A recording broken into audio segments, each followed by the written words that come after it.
কুড়িগ্রামে চলছে 2 দিনব্যাপী girls dream fair. স্বপ্ন দেখো, পথ তৈরি করো, এই স্লোগানে বেসরকারি সংস্থা RDRS অফিস চত্বরে মেলার উদ্বোধন করা হয়।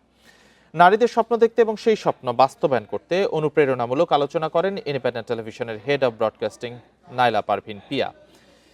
শত বাধা বিপত্তি ও প্রতিবন্ধকতাকে জয় করে নানা সাফল্যের গল্পও শোনান নারীরা।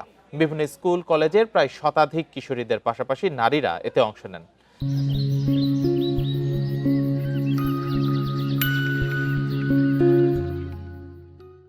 আলোচনা সভায় জানানো হয় 2022 থেকে 2025 সালের এপ্রিল পর্যন্ত 202টি বাল্যবিবাহ প্রতিরোধের পাশাপাশি প্রায় 2000 নারীকে বিভিন্ন বিষয়ে প্রশিক্ষণ ও নগদ অর্থ দেওয়া হয়েছে।